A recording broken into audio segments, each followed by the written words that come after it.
सबसे प्यारी है, माँ तू जग में न्यारी है। माँ तू सबसे प्यारी है, माँ तू जग में न्यारी है। अपने आंचल में रखना, अपने आंचल में रखना, हमें वरदानों से भरना। माँ तू सबसे प्यारी है, माँ तू जग में न्यारी है। माँ तू सबसे प्यारी है, माँ तू जग में न्यारी है।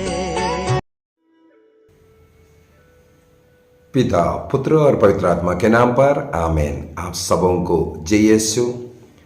आज हम लोग चालीसा काल मनन चिंतन में 6वीं आज्ञा के ऊपर मनन चिंतन करेंगे। ईश्वर के 10 आज्ञा में 6वीं आज्ञा में व्यभिचार मत करो ये आज्ञा दिया है।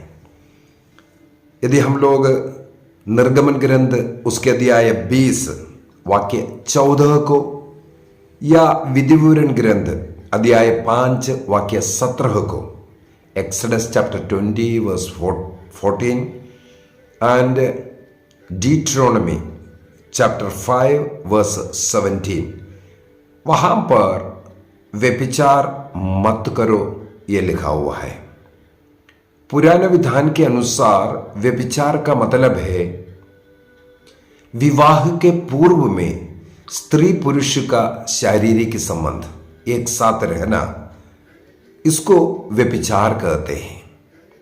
लेकिन ईसा मसीह अपने पहाड़ी संदेश में मत्ती के सुसमाचार उसके अध्याय 5 वाक्य 27 एवं 28 के द्वारा नए विधान के अनुसार किस प्रकार का पवित्रता की जरूरत है, व्यभिचार से दूर रहना जरूरी है, इसको भी सिखाते हैं। वाक्य 27 में लिखा है, तुमने सुना है कि व्यभिचार मत करो, पूर्वजों से कहा गया है व्यभिचार मत करो। वाक्य 28 में लिखा है, लेकिन मैं तुमसे कहता हूं। अब ईसा मसीह की शिक्षा क्या है? यदि मन में बुरे विचार के, बुरे आग्रह के साथ किसी स्त्री पर आप नजर डालोगे, आप अपने हृदय में, अपने मन में व्यभिचार किया। इसका मतलब है बुरे विचार रखना भी, बुरी सोच रखना भी, ईसा मसीह ने कहा यह व्यभिचार के समान पाप है और उससे हमें दूर रहने की जरूरत है। कैथोलिक कलीसिया का धर्म शिक्षा ग्रंथ 2331 से लेकर के आगे हम लोगों को व्यभिचार के विषय में लिखा हुआ और हमें सिखा रहे हैं किस प्रकार व्यभिचार से दूर रहना, किस किस प्रकार का व्यभिचार होता है और पवित्रता का जरूरत क्या है, ये सब वहां पर हमें सिखाते हैं।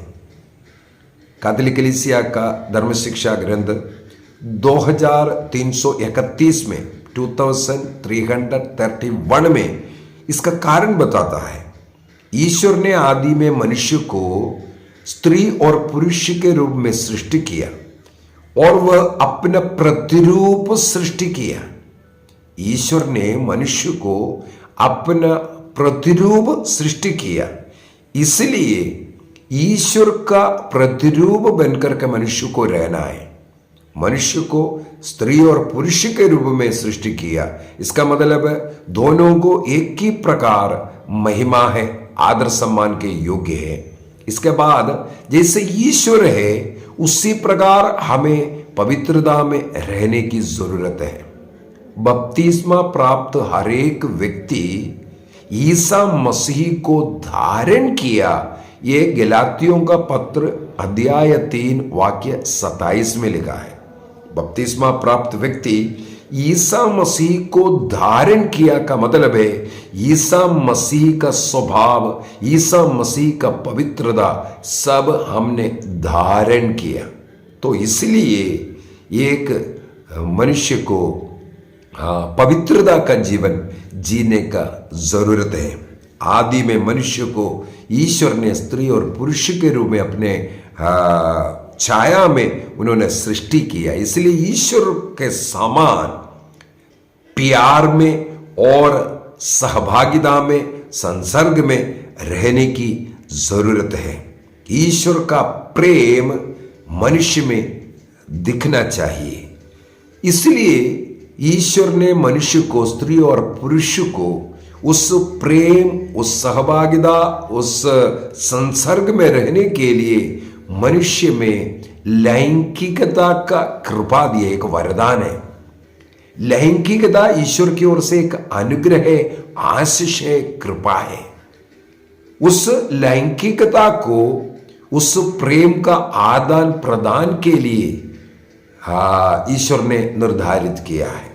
और आगे हम लोग पढ़ते हैं कैटेकिज्म 2348 में, 2348 में बपतिस्मा प्राप्त हर व्यक्ति को ईश्वर ने शुद्धता के लिए बुलाया है।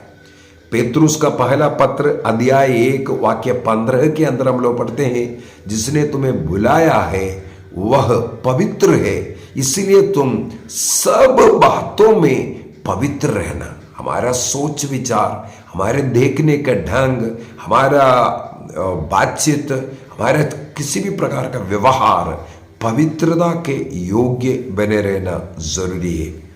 और कैटेकिज्म 2350 में, 2350 में यह लिखा है, एक व्यक्ति को मान लो स्त्री पुरुष का मंगनी हो गया, मंगनी के बाद भी वे लोग जब तक विवाह नहीं होगा एक साथ रह नहीं सकता।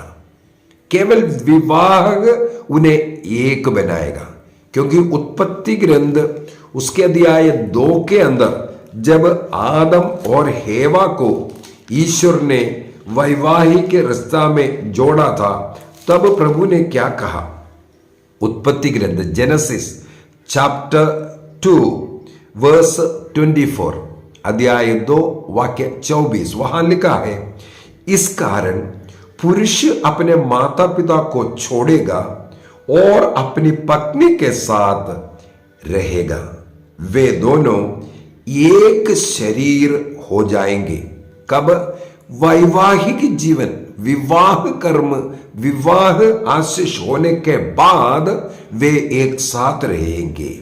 उससे पूर्व में एक साथ रहना व्यभिचार का पाप है। इसलिए कैथोलिक कलीसिया का धर्म शिक्षा ग्रंथ 2350 में यह साफ साफ बता रहा है, यदि किसी का मंगनी भी हुआ है तब भी वे एक साथ नहीं रहना है। 2351 में लिखा हुआ है, लैंगिक इन जरूरतों को केवल सुख के लिए, आनंद के लिए इस्तेमाल करना यह पाप है। यह आनंद का विषय नहीं है। यह लैंगिकता ईश्वर ने दिया है। पति पत्नी उन ईश्वरीय वो जो प्रेम का आदान प्रदान करने के लिए, इसके द्वारा उनमें प्रेम बढ़ना चाहिए और उस प्रेम में सृष्टि कर्म होना है। ये 2 मकसद है इसका। सबसे पहले उसमें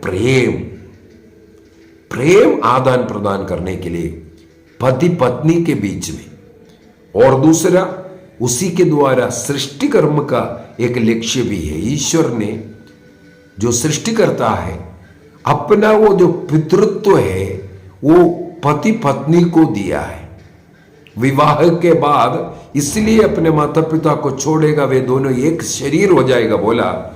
ईश्वर ने उसके द्वारा आशीर्वाद देते हुए अपना पितृत्व को इस्तेमाल करने का अनुमति दंपतियों को देता है। और लैंगिकता को उत्तेजित करने के लिए चाहे किसी भी प्रकार का दवाई खाना हो या ऐसे सोच विचार, गंदे फिल्म, ब्लू फिल्म, गंदी पिक्चर, आजकल इंटरनेट मोबाइल के द्वारा जो गलत गलत वीडियो हैं, गंदी वीडियो है, ये सब आसक्ति के साथ देखना, चाहे अपने स्वयं के शरीर को स्पर्श कर, कैटेकिज्म 2352 2352 में लिखा हुआ है, अपने स्वयं के शरीर को स्पर्श करके हुए लैंगिक आनंद लेना ये पाप है। ये ईश्वर ने जो दिया हुआ जो लैंगिकता का वो दुरुपयोग है। चाहे विवाह के अंदर रह करके इस प्रकार दूसरों के, जैसे 9वें आज्ञा के अनुसार पराय स्त्री की कामना नहीं करना करके अपने पत्नी को छोड़कर अन्य की ओर, या अपने पत्नी को या अपने जीवन साथी पति को दूसरों के साथ तुलना कर करके देखना, यह सब इस व्यभिचार के पाप के अंदर आता है।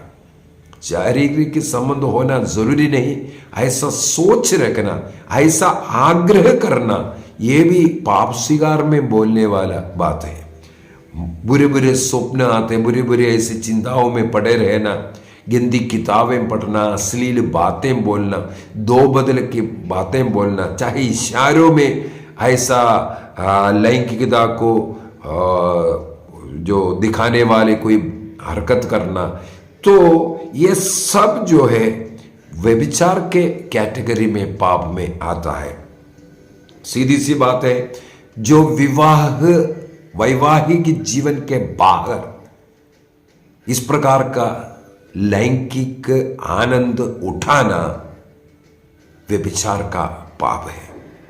कई जगहों पर पैसा कमाने के लिए ये एक व्यवसाय के रूप में अपने शरीर को बेचते हैं, वो सब बहुत बड़ा अपराध है।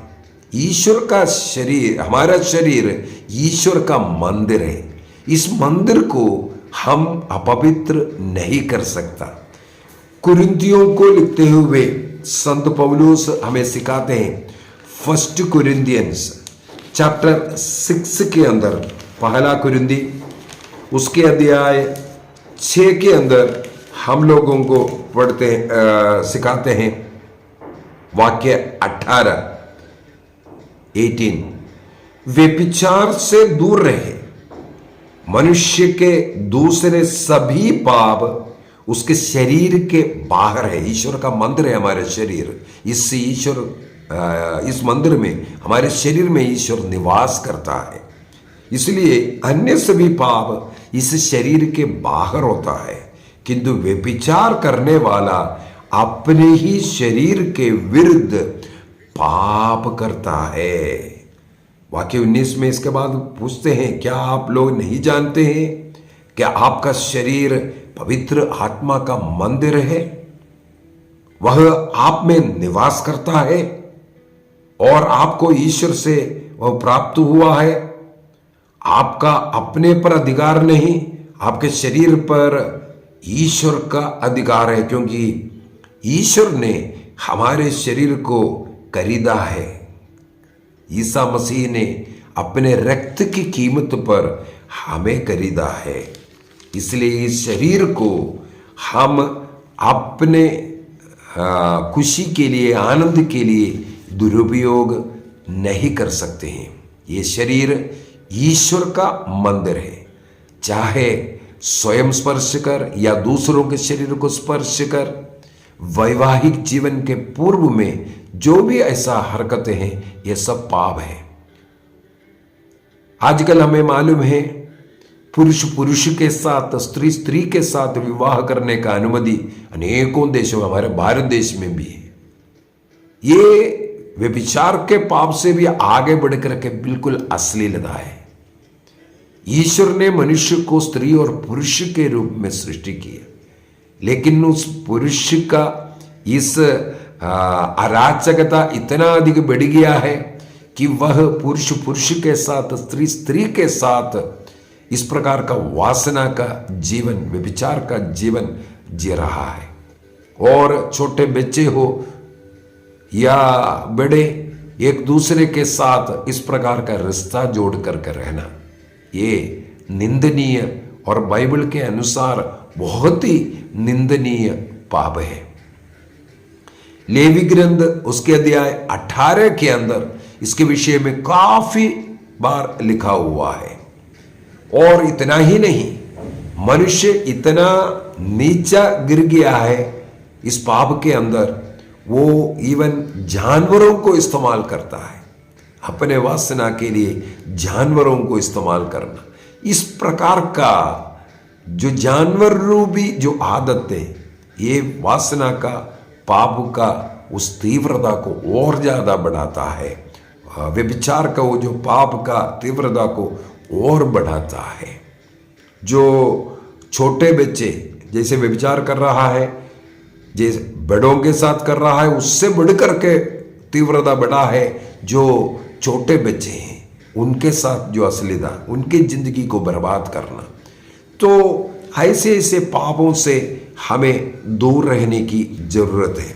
6वीं आज्ञा के अंदर विवाह के पहले का जो भी ऐसा वासना को तृप्त करने का, जो भी लैंगिक सुख के पीछे जाकर के जो भी कर्म कर रहा है, ये सब आता है। अगली बात है, आसक्ति के साथ किसी स्त्री और पुरुष के ऊपर दृष्टि डालना, किसी फोटो देखना, फिल्म देखना, इसमें बुरे विचार आना, इन सभी चीजों के लिए हमें पश्चाताप करना है। नग्नता देखने की, दूसरों का नग्नता देखना, दूसरों के ऐसे जो कुछ लोगों का एक बुरी आदत है अंडरगारमेंट्स का इस्तेमाल, हाँ, उसको चोरी कर कर रखना, और फोटोस, ऐसा वीडियोस, हाँ, ऐसा चीज़ें देखते रहना, चाहे टीवी में हो, मोबाइल में हो, हाँ, उनका दुरुपयोग करते हुए इस प्रकार चोरी छुपे जो हरकतें कर रहा है। और गंदी फिल्म, उसी प्रकार ऐसे नाच गाना जो लैंगिकता को उत्तेजित करता है, दिखावा करने वाला, दिखाने वाला, ऐसे नाच करने वाला और उनको देखने वाला, दोनों एक ही प्रकार का पाप करते हैं।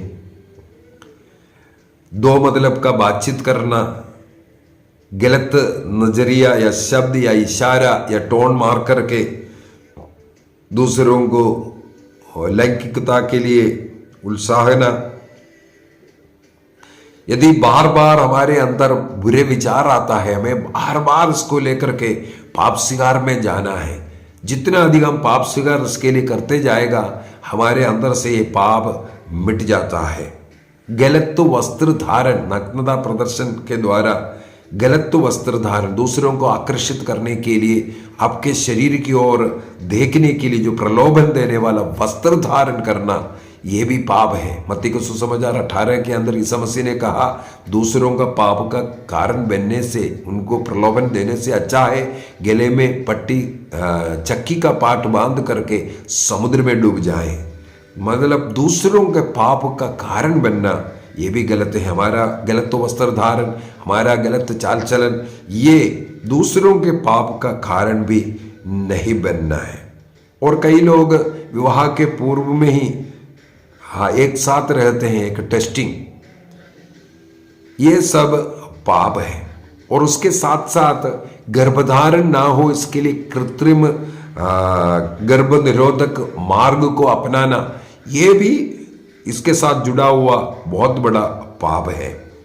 और लिंग बदलना, पुरुष था स्त्री बनने के लिए, स्त्री था पुरुष बनने के लिए, ये सब इससे जुड़ा हुआ है, सब पाप है, ईश्वर के इच्छा के विरुद्ध में है।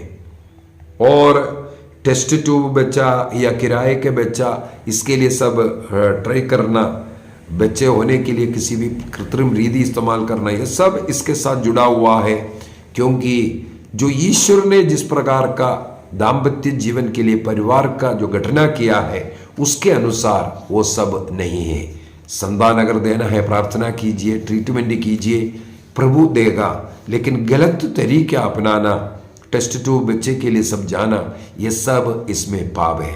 आइए हम अपनी आंखें बंद करें। आज का इस क्लास के अंदर व्यभिचार के पाप में हम लोगों ने सीखा, ईसा मसीह ने कहा बुरी इच्छा से स्त्री के ऊपर देखना भी या पुरुष पर देखना या ऐसा स्वप्न आते रहना, ऐसे सोच विचार में चलते रहना, आग्रह करना, इसके लिए भी हमें पाप स्वीकार करना है। मोबाइल, इंटरनेट के द्वारा, टेलीविजन के द्वारा, फिल्मों के द्वारा, पुस्तकों के द्वारा ऐसे गंदे चित्र देखना, कहानियां पढ़ना, प्रभु से माफी मांगेंगे। पिता, पुत्र और पवित्र आत्मा के नाम पर आमीन। आप सबों को जय यीशु।